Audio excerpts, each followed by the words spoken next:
இன்று நாம் digital India, bright India என்று சுதந்திரமாக பெருமை பேசிக் கொண்டிருப்பதற்கான காரணம் அன்று பலரின் தன்னலமற்ற தியாகமும் விடுதலைக்கான வேட்கையும்தான். பிரிட்டிஷ் ஆட்சிக்கு எதிராக எழுச்சி கொண்டு தங்கள் உயிரை கொடுத்த பல்லாயிரக்கணக்கான வீரர்களில் ஒரு சிலர் மட்டுமே நம் நினைவிலும் சரித்திர புத்தகத்திலும் இடம் பிடித்துள்ளனர். இருட்டடிக்கப்பட்டவர்களின் வரலாற்றினை தோண்டி எடுத்தால் அதில் எண்ணற்ற தமிழர்களும் தமிழச்சிகளும் இருப்பார்கள் என்பதுதான் உண்மை. இந்திய சுதந்திரத்துக்காக பாடுபட்ட வீரப்பெண்களில் தவிர்க்க முடியாத ஒரு பெயர் ஜான்சியின் ராணி லட்சுமி பாய். தமிழகத்தை பொறுத்தவரை முதலில் ஆங்கிலேயருக்கு எதிராக போர்க்கொடி உயர்த்தியவர் வீரமங்கை வேலு நாச்சியார். ஆனால் வரலாற்றில் ஜான்சி ராணிக்கு கிடைத்த அங்கீகாரமும் புகழும் வேலு நாச்சியாருக்கு கிடைக்கவில்லை. காரணங்களையும் காரியங்களையும் யார் அறிவார்? வேலு நாச்சியாருக்கே இந்த நிலை எனும்போது அவருக்கு பின்னணியில் இருந்து அவருடன் எண்ணற்ற தியாகங்களைச் செய்த மற்ற பெண்களின் நிலை என்னவாக இருக்கும்? பெண்கள் படையணியை கட்டி வீரச்சமர் புரிந்தவர் அரசியார் வேலுநாச்சி அவர்கள்.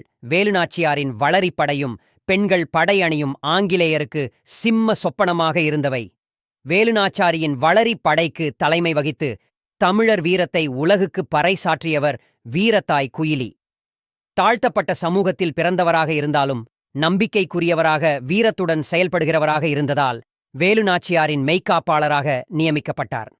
இதை சிலர் எதிர்த்தபோது சாதி பார்க்காதவர்கள்தான் என் படையணியில் இருக்க வேண்டும் பிரகடனமே செய்தவர் வேலுநாச்சியார். ஆங்கிலத் தளபதி பாஞ்சோர் காளையார் கோவிலிலிருந்து சிவகங்கை அரண்மனை வரையிலும் வரிசையாக படையணியை நிறுத்தியிருந்தான். அரண்மனை கிடங்கில் ஆயிரக்கணக்கான துப்பாக்கிகள் வெடிமருந்துகள் குவிக்கப்பட்டிருந்தன. போர்க்களத்தில் இருந்த வேலுநாச்சியாரிடம் ஒரு மூதாட்டி, நாளை விஜயதசமி திருவிழா, அன்று சிவகங்கை ராஜராஜேஸ்வரி கோயிலில் பெண்கள் மட்டும்தான் வழிபாடு நடத்துவர். அந்த சந்தர்ப்பத்தை நீங்கள் ஏன் பயன்படுத்தக்கூடாது என்று கேட்டார். அற்புதமான யோசனையை சொன்ன நீங்கள் யார் என்று மூதாட்டியிடம் வேலுநாச்சியார் கூற அம்மூதாட்டியோ எதுவும் சொல்லாமல் கரச்சின்ன மருது வாழ்முனையில் அம்மூதாட்டியை தடுத்தார். அப்போதுதான் தெரிந்தது அது குயிலி என. தாம் அனுமதியின்றி வேவு பார்த்தேன் என்று சொல்லி வேலுநாச்சியாரை மகிழ்ச்சி கொள்ள வைத்தார் குயிலி. குயிலி யோசனைப்படி ராஜராஜேஸ்வரி அம்மன் கோயிலுக்குள் வேலுநாச்சியார் படையணி நுழைந்து உக்கிரதாக்குதலை நடத்தியது. ஆனாலும் ஆங்கிலேயரின் அதிநவீன ஆயுதங்கள் முன்பு வேலுநாச்சியார் படை தோல்வியின் விளிம்பில் நின்று கொண்டிருந்தது. அப்போது சட்டென ஒரு உருவம் எரிநெய்யை உடலில் ஊற்றிக்கொண்டு ஆங்கிலேயரின் ஆயுத கிடங்கில் குதித்தது.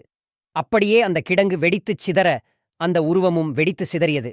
இதனால் ஆங்கிலேயர் பெரும் தோல்வியை சந்திக்க நேரிட்டது. ஆங்கில தளபதி பாஞ்சோர் சிவகங்கையை விட்டு வெளியேறினான். வேலுநாச்சியாரின் வெற்றிக்காக தன் உடலில் எரிநெய்யை ஊற்றிக்கொண்டு ஆங்கிலேயரின் ஆயுதக் கிடங்கில் குதித்தவர்தான் வீரத்தாய் குயிலி.